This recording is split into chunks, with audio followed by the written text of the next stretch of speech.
All right, so we'll go ahead and get started. Well, good evening, everyone, and thank you for joining us tonight for our Fresh Squeezed 9 gallery talk with artists Benedicta Opoku-Mensah and Lily Capierseho. I did not say that right, and I practice. Capierseho. Is that Uh, right?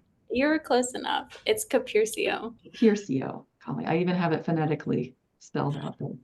Um, this is the second of 4 artist talks featuring artists in Fresh Squeezed 9. And if you're interested in listening to the 2 that are remaining, please see morianartcenter.org for details on where you can find those. We have one more that's online in this format and one more that's in person. So my name is Amanda Cooper, and I'm the chief curator for the Morian Art Center. Here's a photo of the Morian Art Center. We are a 108-year-old community arts organization located in beautiful downtown St. Petersburg. And Fresh Squeezed 9 is here at the Morian Art Center in our galleries, and it is on view through June 26th. And we're happy you all can join us tonight. If it's possible, if you can see the show in person, we would love to welcome you and show you around. So if you can come visit us, that would be amazing. I'd like to thank our sponsors. We're a nonprofit, so we can't do what we do without our wonderful sponsors. And we'd like to thank Lisa and Perry Everett, and also Fresh Squeezed founding sponsors, the Gobioff Foundation. If you are an artist or an arts institution in the Tampa Bay area and you don't know who the Gobioff Foundation is, please look them up. They have lots of micro grants available. They're a fantastic community arts resource. So these next few slides, before we introduce the 2 artists who will be speaking tonight, feature the artists who aren't speaking tonight. So there's 8 artists total in Fresh Squeeze. 2 are speaking tonight, so these are the other 6 who will be speaking at other times. So what exactly is Fresh Squeezed, you might ask? The idea for Fresh Squeezed came about in 2017. That was the year the Morian was celebrating our centennial. And for over 100 years, the Morian has nurtured the careers of emerging artists, and we wanted to move into the next 100 years doing the same thing we've been doing, but maybe in a more intentional and thoughtful way. So each year for Fresh Squeeze, we put out a call for entry on callforentry.org. And we send it out to emerging artists. And every year we have 100 to 200 artists apply to be in Fresh Squeezed. And out of those 100 to 200 applications, we select 6 to 8 artists for this exhibition. So it's very, very competitive. In the 9 years that we've been doing Fresh Squeezed here at the Morian, we've exhibited artwork from 56 artists representing 23 Florida cities. So it's truly is a statewide exhibition. We've had artists anywhere from Pensacola to Miami and many, many cities in between. And if you're an artist, an emerging artist who's interested in participating in a future Fresh Squeezed exhibition, we have it every year in April, you can keep an eye out on our website. We usually post the call for entry in August, late July or August, and the application deadline is usually at the end of November. And also, I mentioned we have 56 artists from the last 9 years participate in Fresh Squeezed. If you're interested in seeing who those 56 artists are, in addition to the ones that are in this year's show, you can go to our website, morianartcenter.org, find our Fresh Squeezed show, and we have an archive there so you can see every artist in the exhibition. Next year, we're celebrating 10 years of Fresh Squeezed. It'll be Fresh Squeezed year 10. So a decade of the show and the program. And then after that, we're going to do a really fun retrospective. So tonight we're going to be hearing from 2 of the artists in the exhibition. The first one we'll be hearing from is Benedicta Opoku-Mensah. And I should back up and say, we'll be hearing from these 2 artists right in a row. We'll hear from Benedicta, then we'll hear from Lily. And if you have any questions for either of these 2 artists or both of them, during the talk, just type your question into the chat feature at the bottom of your screen, and we will address the questions at the very end of the second talk. So if you have any questions, just type them in the chat and we will get to them.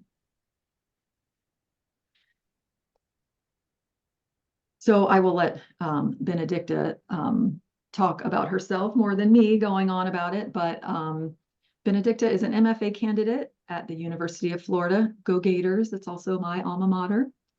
And she's originally from Ghana, and her engaging sculptures address traditional gender roles, and she'll be talking more about that in a minute. And then after we hear from Benedicta, we'll be hearing from Lily, and she is currently living in Brooklyn. She is going to be a student, an MFA candidate at Brooklyn College in the fall, and she's from Sarasota and recently graduated with her BFA from our own University of South Florida. And this is a gallery view of her space.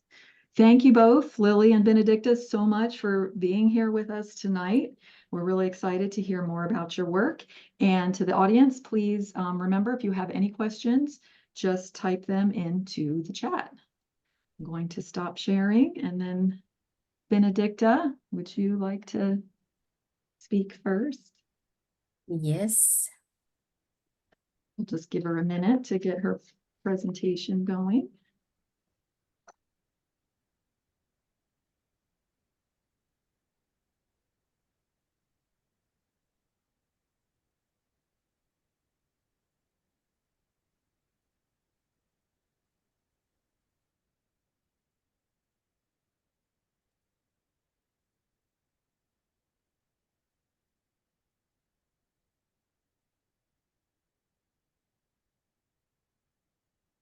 Hi, everyone. My name is Benedicta Opoku-Mensah. I'm an artist, educator, and Africana womanist from Ghana, a country in West Africa. I moved to the United States in 2023 to pursue my Master's of Fine Art in Sculpture at the University of Florida. My artwork reflects my experience as a sculptor from Ghana, where material culture is heavily gendered, and sculpture is often seen as a masculine pursuit. Growing up, I witnessed how gender roles shaped every aspect of life, including societal expectation.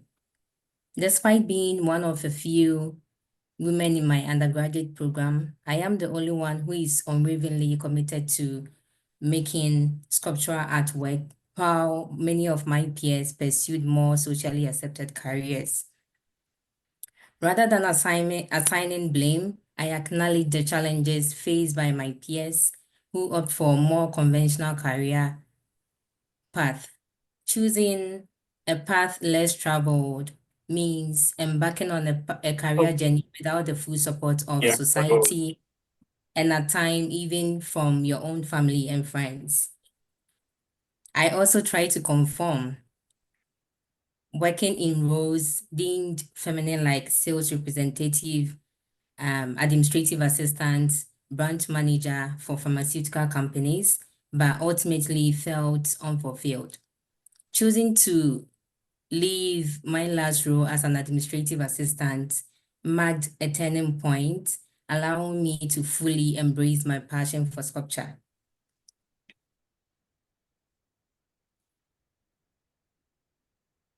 My experiences in Ghana sparked my interest to research the history of the gendered material culture and the gender stereotyping in West African culture. I found out that when the Europeans first recognized African art, that was during the colonization period, certain forms like mask and figurative sculptures conformed to their ideation of true art and were typically made by men. These figurative sculptures were publicized by being used in public ceremonies. In contrast, work created by women such as ceramics, basketry, calabash decoration were dismissed as merely crafts and largely ignored. In the late 1960s and the early 1970s, women were limited to working with soft materials like clay, gourd, basketry, leather, whilst men work with hard materials such as wood, bone, ivory, stone, gold, and metal. These hard materials were traditionally associated with more strength, durability, sacredness, and were cherished more than the soft materials. During that time, blacksmiths maintained strict rules to control their crafts and prevent outsiders, particularly women, from accessing their knowledge. They justified this exclusion using biological argument, creating taboo that labeled menstruating women as a threat to the ironsmithing process, fearing they would contaminate or pollute it. There was another belief that women may become infertile if they work with objects used in sacred contexts. Although these practices date back a long way, their traces are still visible in many African countries, especially Ghana, where they have gradually been normalized.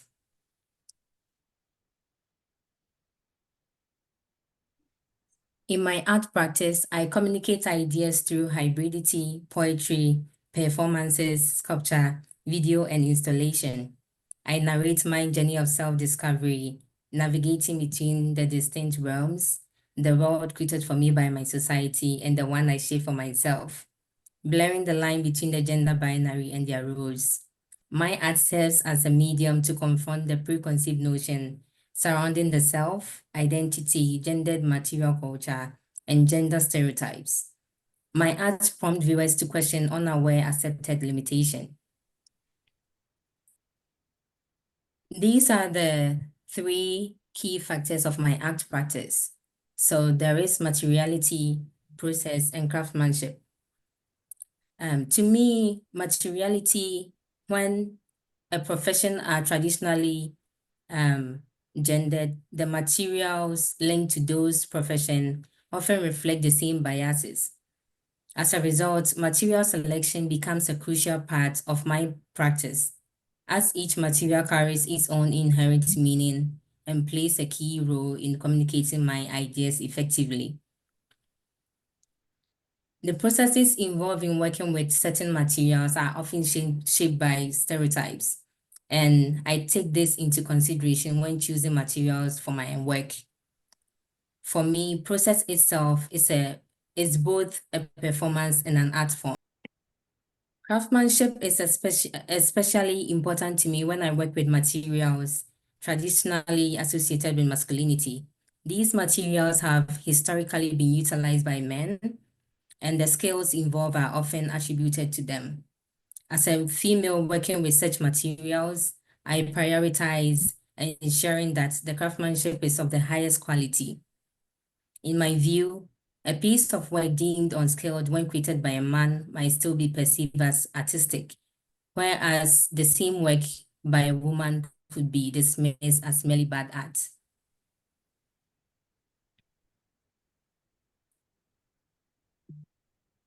My process varies from project to project, but always begins with identifying the central focus of the work. If the emphasis is on materiality or craftsmanship, I tend to lean towards sculpture or the creation of hybrid objects, forms that allow me to explore the physicality and symbolic meaning of materials. However, when the idea I'm working with cannot fully express through sculpture or object making alone, I tend to other mediums such as performance, installation, or poetry. These mediums allow for a more narrative-driven approach, helping me communicate complex themes. At the beginning of my self-discovery journey, my goal was to develop my craftsmanship in wood whilst exploring the possibility of hybridity and poetry. I experimented with various techniques, including approaches that made wood appear fluid. I also revisited and refined my macrame knotting skills, a technique I originally learned during my undergraduate studies. In addition, I explored the intersections of poetry, sculpture, and installation, as well as intersection of performance video, installation, and sculpture. Feminism is often met with resistance in many African societies, where it is perceived as a threat to culture and tradition. However, I believe that this pushback largely stems from limited understanding of feminism, its various forms, purposes, and importance. When I moved to the United States, I became interested in exploring feminism further and enrolled in feminist studies classes, something I had never encountered or heard of in my home country. Through this deeper exploration, I encountered womanism and Africana womanism, which I now identify with. To ensure we are all on the same page, I would like to briefly introduce Africana womanism. Africana womanism is an ideology created and designed for all women of African descent. It is grounded in African culture, and therefore it necessarily focuses on the unique experiences, struggles, needs, and desire of Africana women. I also was interested in researching into feminism in Ghana, if there was any, and I discovered that women artists, writers, and cultural producers have been united to amplify their voices and gain visibility in Accra, the capital town of Ghana. Accra's feminist creative activism have grown in response to cultural and religious conventionalism, limiting women practitioners. I also discovered that between the 1960s and the 1990s, Kwame Nkrumah University of Science and Technology, that's the university I graduated from, their painting and sculpture department produced several women artists who frequently collaborated. And out of a list of 9 artists, only one, who is Dorothy Amenuk, was identified as a sculptor, while the rest were ceramicists, textile artists, painters, and graphic designers. This striking imbalance highlights the significant underrepresentation of women in sculpture in the institution over 30 years period. Although Dorothy Amenuk is listed as a sculptor, my research revealed that she primarily works with materials traditionally associated with femininity, such as fiber, fabric, and yarn. This artwork, To Take On, was made to explore the intersection of installation, performance, and sculpture. In this performance, I begin in a ritualistic preparation, applying makeup, wearing heels, and deliberately embodying my feminine persona.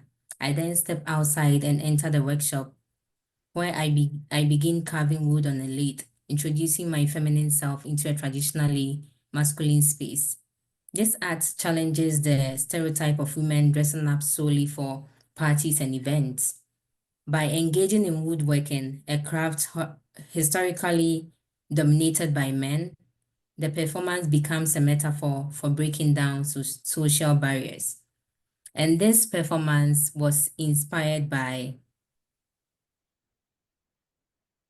Kate Gilmore's performance, Top Drawer, where she explored female identity, struggle, and displacement. She challenges herself by engaging in and performing physically demanding actions. And in the performance, she was dressed overtly feminine attire.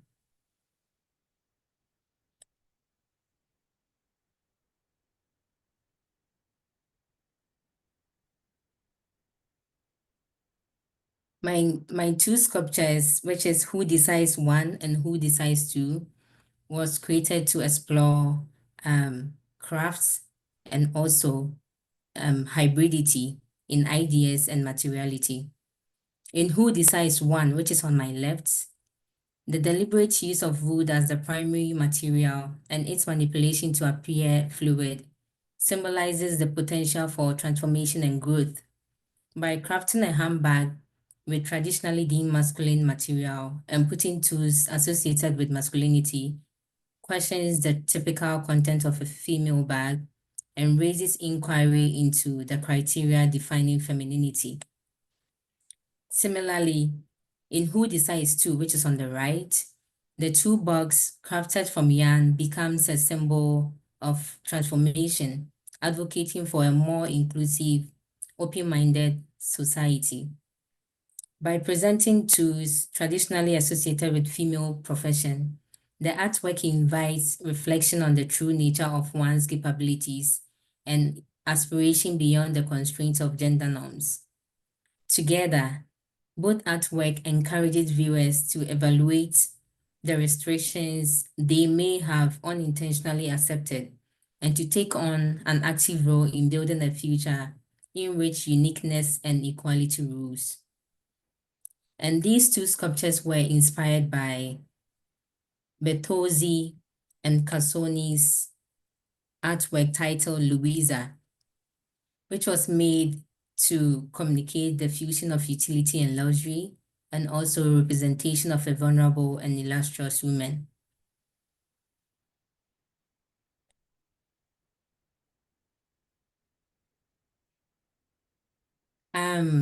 Alongside my studies and my research, I got interested in researching in arts and crafts.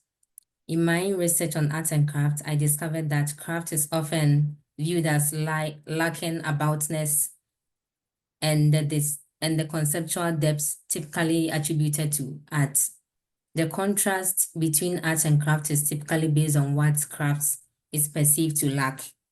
However, I think this viewpoint ignores the limits and biases created by those same criteria.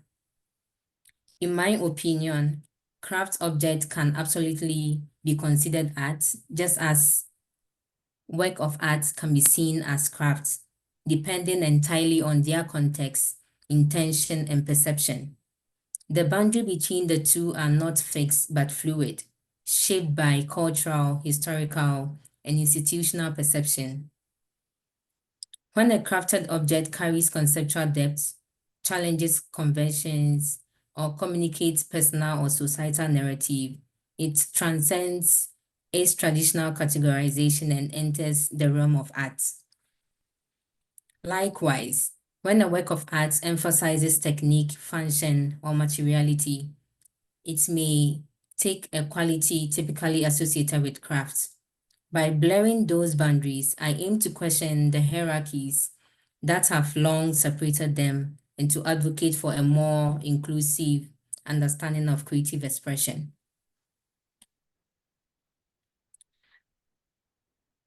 I also was interested in researching about material culture in general. In researching about material culture, I discovered Deploring Material Culture to Write the History of Gender and Sexuality by Laura Oslander, an American historian. She stated that a material culture approach to studying history, gender, and society focuses on the object themselves, rather than documented records or preconceived notions. This method places importance on objects' production, use, and maintenance to their eventual discard or transformation. With this in mind, I carefully analyze each object I incorporate into my artwork through these stages. This process guides my material choices and allows me to communicate my ideas with greater clarity and intention. In my second year of my self-discovery journey, I began incorporating new themes into my art practice, such as storytelling, absurdity, and humor, while maintaining a strong focus on crafts and hybridity. I also developed a growing interest in the relationship between art and crafts and the commodification of crafts, further expanding the scope of my exploration. This piece was made to explore the theme of storytelling whilst incorporating installation. A Ride in My Heel is an installation rooted in my personal story of my childhood experience, where gender roles dictated the gifts children received. In the society I was raised, bicycles were gifted to boys, whilst girls were gifted dolls. As a young girl, I wished for bicycle, but my desire was never fulfilled because it was deemed a masculine object. Through this piece, I reclaimed that experience by revisiting my childhood, purchasing a bicycle and riding it in heels. This installation becomes exploration of personal freedom, a way of rewriting the limitations imposed on my childhood self by highlighting absurdity of these stereotypes. I created a basket containing sculpture tools, yet filled with numerous nails that makes it impossible to reach the tools at the bottom. Through this work, I explored the complexity of gendered expectation, self-discovery, and the process of breaking free from societal constraints. A ride in my heel is both a reflection on the past and a declaration of independence in the present. It speaks to the unspoken limitation placed upon us in childhood and the power of rewriting those narratives as we grow.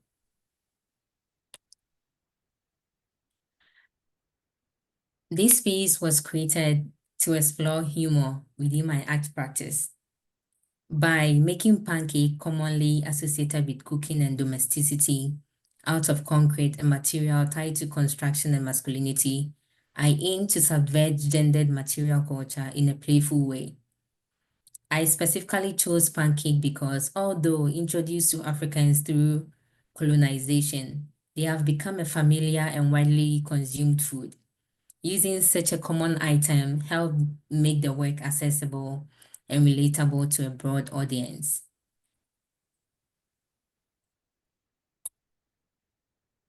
Tight grip lace to fix was made to explore art and crafts and the commodification of crafts. Tight grade lace to fix is a sculptural hybrid of a leather corset and a tool belt. In the tool belt are chisel, screwdrivers, pliers, wrenches, alongside lipstick and a hairbrush. This juxtaposition of objects embodies a tension between the physical restriction of the corset and the freedom of exploration offered by tools.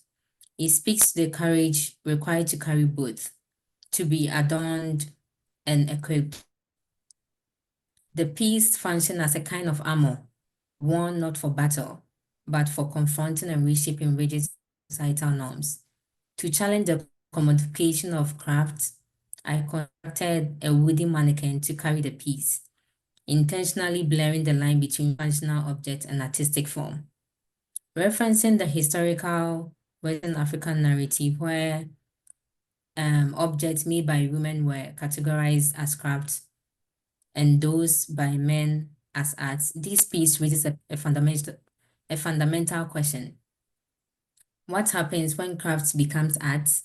And thus, that shift began to unravel the gendered association tied to craft itself. When it comes to crafts, one of the artists I look up to is Elizabeth Brim, who is a blacksmith and an instructor at Penland School of Craft in North Carolina. She's known best for her feminine imagery in her ironsmith. And also another artist I look up to when it comes to crafts is Martin L. Payel, who is an American artist known for his devotion to traditional crafts. He believed artwork itself is the information. To him, the work itself has its own identity and can hopefully speak whether through beauty or ugliness. According to Payel, whatever quality you put into the work, that is what the work can be about. My other artwork, which are not in the show, are my hybrid objects, which on the left is titled Both, and on the right is In Between. In Between, which is the hammer and the broom, communicates my dilemma and struggle between the two realms, the world created for me by my society and the one I shape for myself. And Both, which is on the left, communicates my decision after the stress, anxiety, and self-doubt. Another work is Plain Print, Can I Call This Place Home? Which is a fusion of poetry, sculpture, and installation. Plain Print is a fusion of two objects, a printer representing my previous role as an administrative assistant, and a planer symbolizing my current path as a sculptor. The work also incorporates a poem I wrote about my experience living abroad, weaving together past and present through both material and narrative. And this is the poem.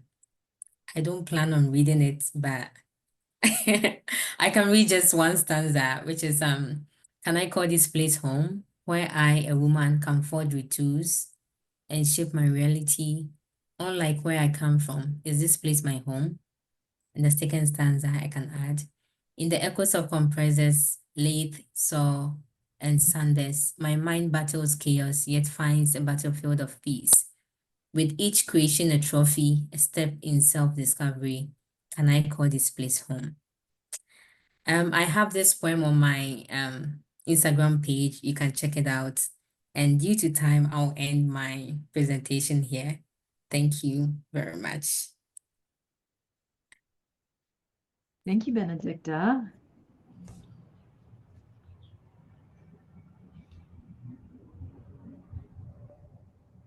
Thank you. And next we're going to hear from Lily Capierseho. Okay. I'll start sharing my screen then.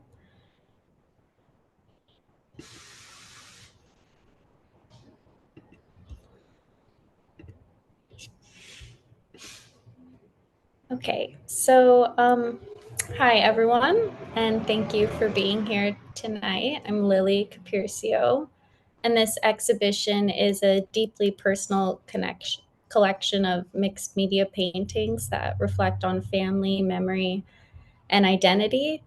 These works begin with my own past, my family photographs, and childhood moments, but they're also a reflection on my role as an artist and storyteller.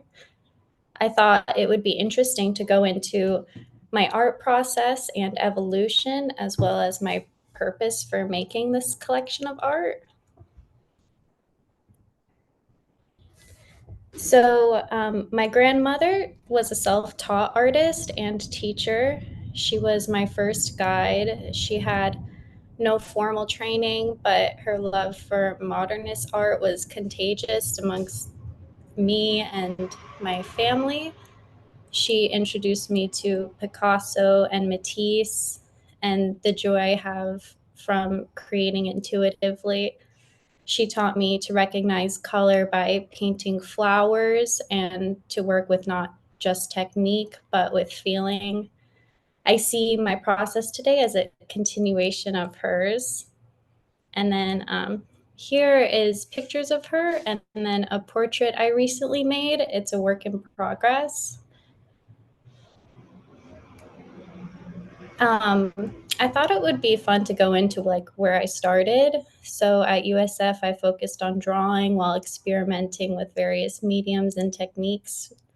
I think you can better understand my style of artwork after seeing how I start. These are paintings with acrylic and oil, or oil pastels and soft pastels. So, my recent paintings often begin with family photographs, scenes from everyday life. This one's called Barbecue. It's based on a photo of my father and uncles in New York outside of their home. The painting distorts the reality a little bit. The figures are mishapen, perspective is intentionally wrong, and the colors are highly saturated and emotional. But for me, this distortion mirrors the way memory behaves, sometimes clear, sometimes chaotic. And then I add little like fantastical moments, I guess you could say, in the paintings as well, to like soften and lighten the mood, to feel like a childhood storybook. Like So for example, in the back by the swing, you can see like a giant flower that kind of looks like a lamp. You'll see those plants in a lot of the paintings if you look for them. I was inspired by Dr. Seuss and just the playfulness of Dr. Seuss books. So I thought it would be fun to add them all, add things like that in my artwork. So color and pattern are two main tools. I combine local color, which is what something is supposed to look like, with arbitrary color, which is emotion driven and expressive. This layering of colors brings tension and play to an image. And then these are close-ups of siblings and first snow of the year.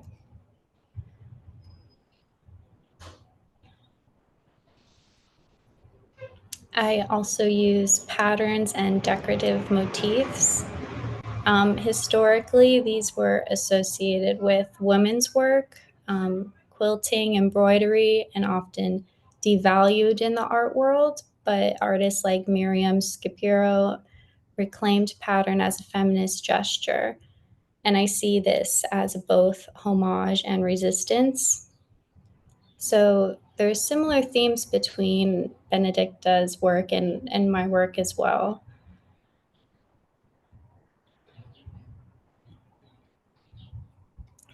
Here you can see the process. I start with a thin acrylic wash to animate the canvas.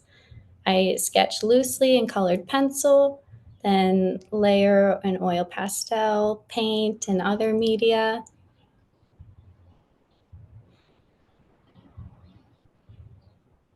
And then I thought it would be fun to add the original photo of Playground.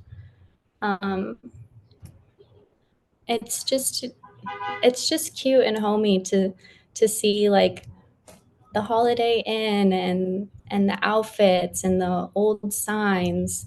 It's visually appealing.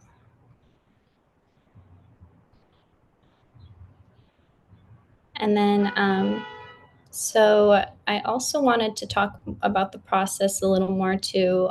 So some areas I keep raw and exposed. Others are densely worked. I let the painting breathe in places, and there's a tension between freedom and discipline. So you can see both visible here.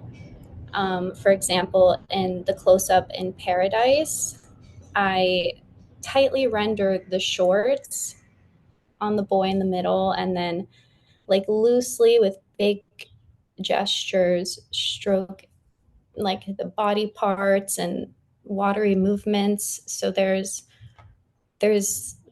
a contrast happening here between like techniques that I've learned and then what I want to do freely and expressively.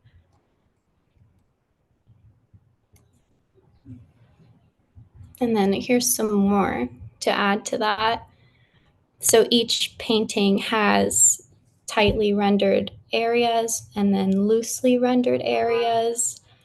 It's fun to work from reference when painting, but also to like draw how you would imagine it in your head. So not always staying strictly to your reference, but like being creative and letting go a little bit.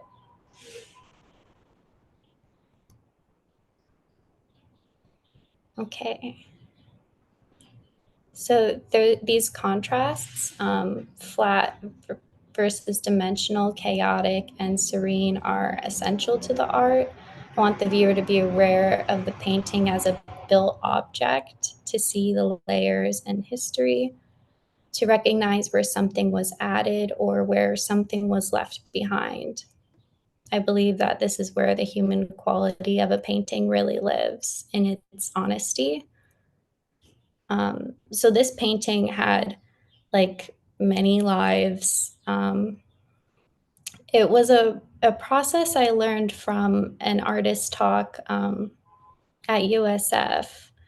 And you pretty much just like keep working on top of your paintings. You let it change, and then you sit and you see how it feels. And so this painting was actually like a portrait underneath, and then you can kind of see parts of the original painting, and then I added more, and the paintings just go through like a history in their own way.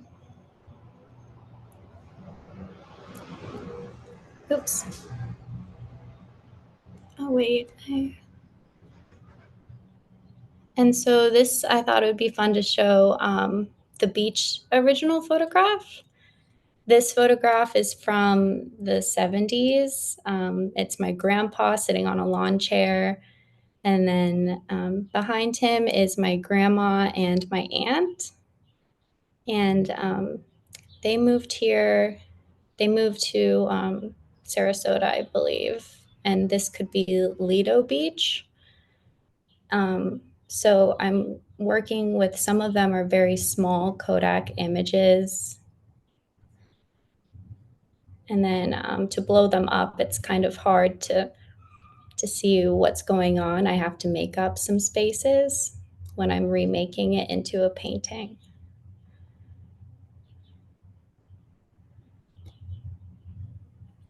So there's, this is me and my cousin in upstate New York.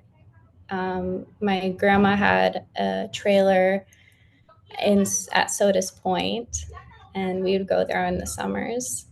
And I thought it's kind of funny.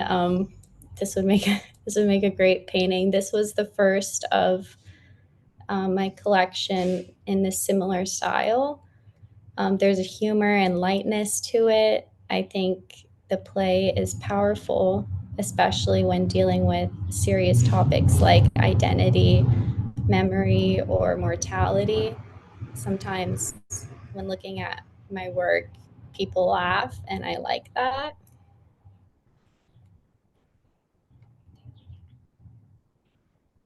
And ultimately, I think these paintings are homages to my family, to my upbringing, to the quieter moments that shape who we are. They're not grand narratives, they're snapshots of the ordinary. But I believe that these ordinary moments are worth preserving and honoring and sharing. They form foundation of cultural memory, and maybe they can help you reflect upon yourself too.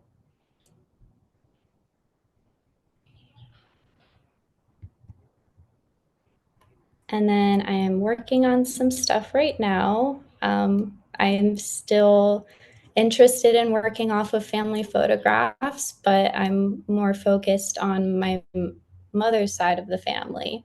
Previously, it was my paternal side. And so I'm going to have a lot of works coming. And I'm still experimenting with different medias and techniques. It's fun to experiment, so I'll always be making a bunch of art. So thank you so much for spending time with me and my work. And I'll stop sharing now.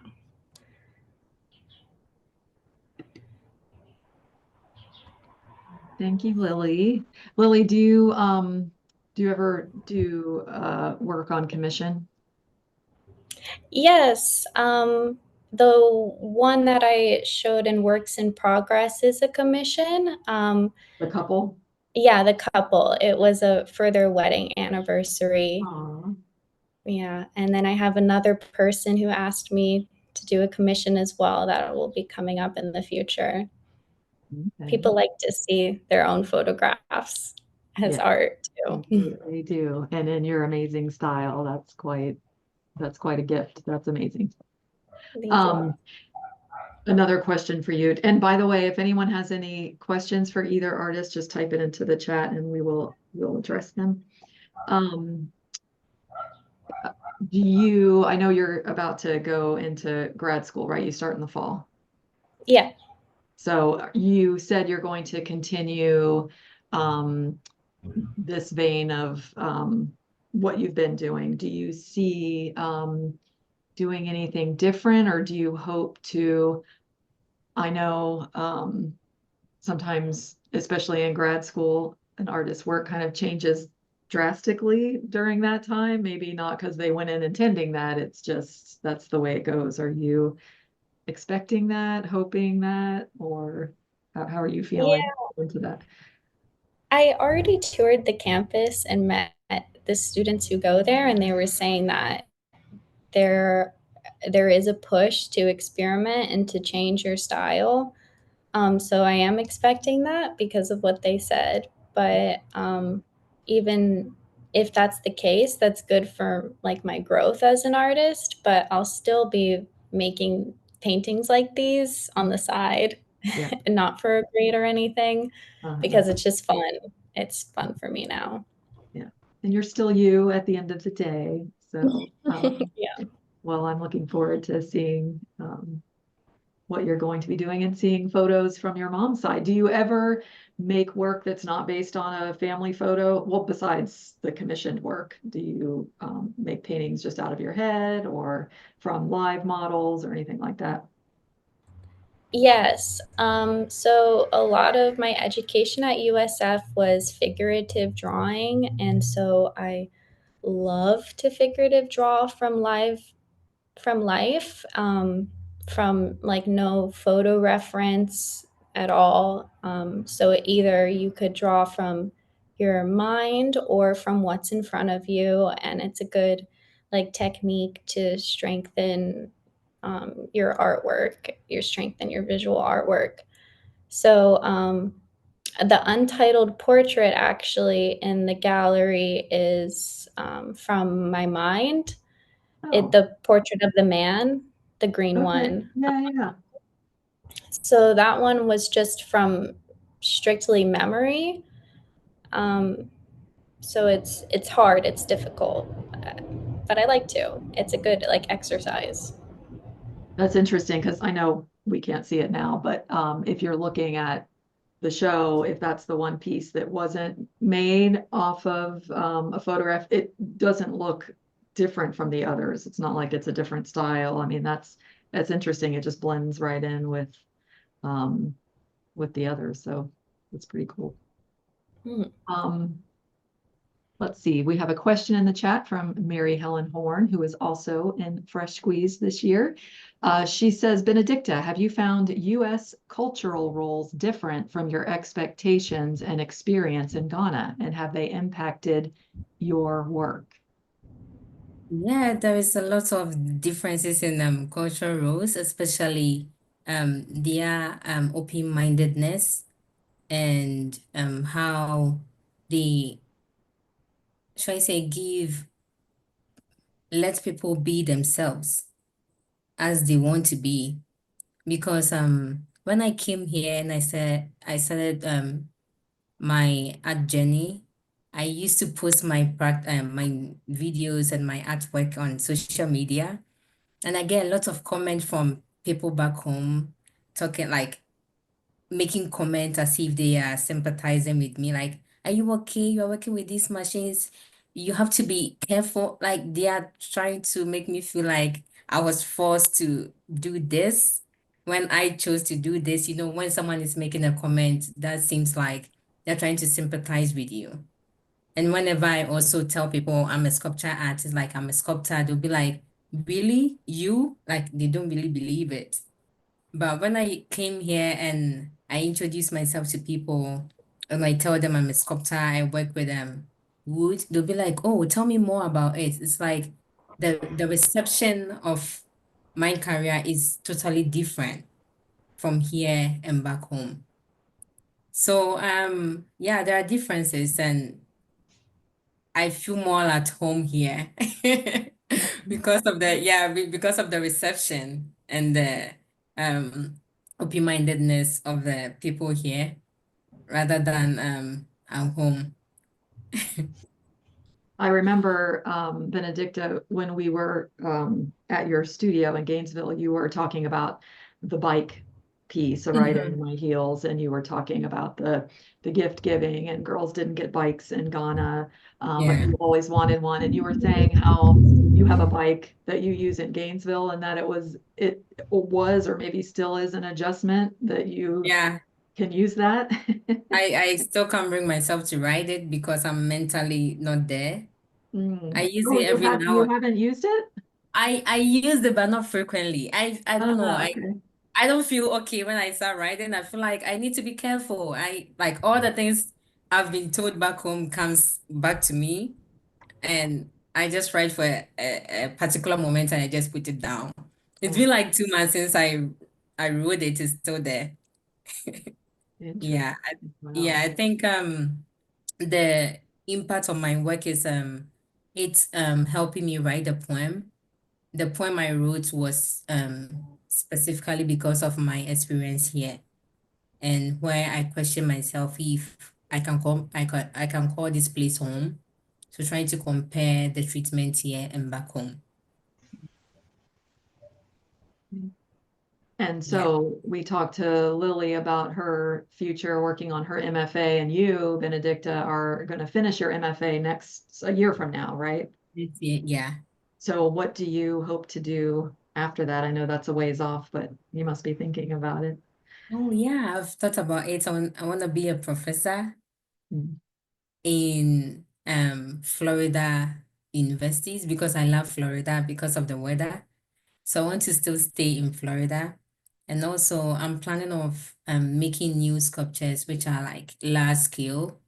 So with my thesis, I'm making a 10-foot sculpture piece. I've been avoiding large scale because of like storage and movement, transportation and all that. But I feel like it's about time I do something like that. So I'm getting there. Mm. Big Mhm. plans, big plans. And as a native Floridian, your love of our weather, I don't know. I don't want to leave. I don't know. So Kimberly says in the chat, this isn't a question, but she wanted to add something. She says, Benedicta, I relate to your message and experiences rooting from your culture. In my community, I feel like we aren't taken seriously either when it comes to expressing ourselves artistically. So it's inspiring to see other women overcoming that stigma. Thank you. Very nice.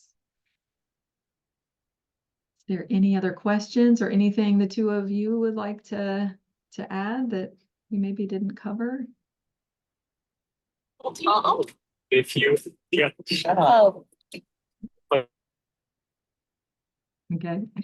Is that a question? Oh, Mary Helen again says, Lily, I see my own childhood vacation experiences in your work. I'm struck that many of your people don't show faces or are actually transparent. Can you speak to that a bit more? That's a great question. Yes.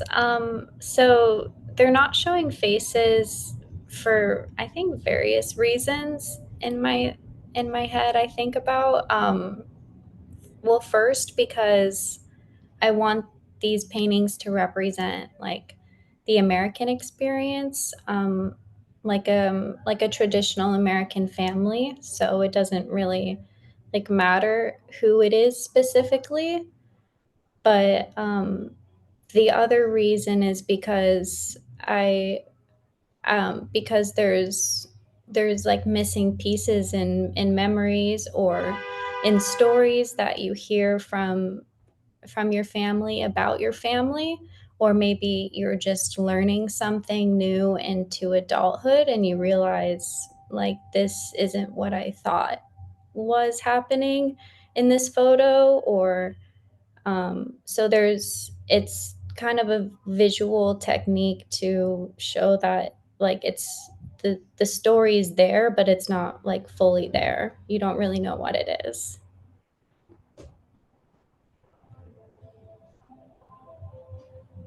All right. Anything else? See, there's another. Says, from Diana. She says, Lisa, I think you mean Lily, Diana. I really like your original hybrid and mixed media style. I do like, Lily, what you said how you describe your work about the tensions with the letting things breathe versus densely working them, and freedom versus discipline. I thought that was really, because I think about that when I look at your work. I think I said this to you. I always wonder how an artist knows I want to fill in this area, but not this area. And it's like magic how that works. It's very successful in your paintings. Yeah, thank you. There's like Leonardo da Vinci paintings in Italy that I saw that were similar, but they were his unfinished work. So I thought these works are beautiful. They're fine just the way they are. They don't like need to be finished, and you can see that a lot more in contemporary art now, where people are like deciding, I don't like what is finished, what's overworked or underworked. We're questioning what the rules are. Stephanie says, Benedicta, can you tell more about how you were inspired to work with wood specifically? I got inspired after doing my research, knowing that women weren't allowed to use wood. So I was like, okay, I'm going for it. I'm going to use it. And another material was metal, which I'll be using soon. I have a workshop, Amanda, I told you about it, at Penland, which is metal fabrication. I studied metal in my undergraduate study, but I want to refine the knowledge and use it in my art practice. So I aim to use more traditionally deemed masculine materials.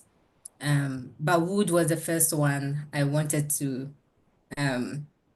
use because we have a wood shop in my university, which I could use. And yeah, metal will be the next one. So it was just to challenge myself that I can use it. Like, yeah.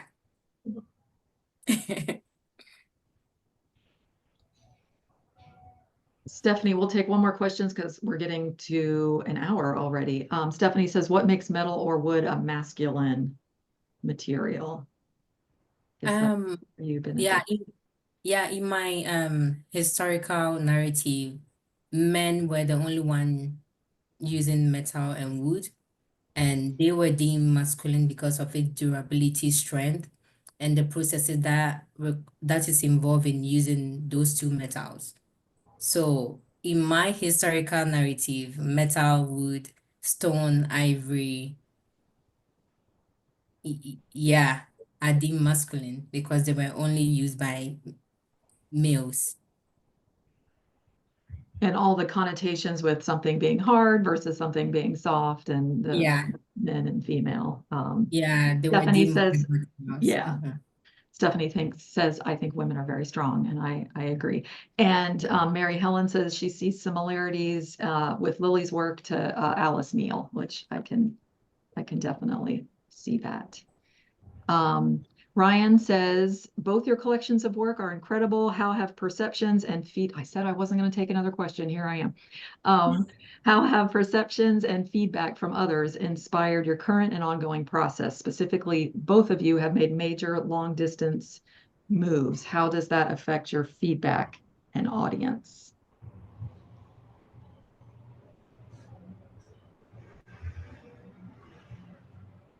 Lily, are you expecting your work to change since you're in New York? I mean, I know we talked about grad school, but just being in a different environment since your work is so beachy and, well, I mean, you have a lot of New York imagery too. Yeah, I hope it doesn't change, but it probably will. But what I do enjoy about like being here is the big artistic community. Everyone is very inspiring. It's like everyone around you is an accomplished artist, and you're like learning off of them and their techniques. So it is like tempting to try different processes. Like I heard of this one guy from my roommate who makes paintings like they're painting canvases in a medieval technique. And so it makes me like think, well, what could I make my paintings on? Like even the canvas material matters, and maybe the reasoning behind that. So I'm thinking like I'm getting inspired by everyone. So I'm sure there will be a lot of changes in my future. Benedicta, kind of related to that, do you think you would ever have an art show where you're from? Yeah, there is a potential. Okay. Yeah.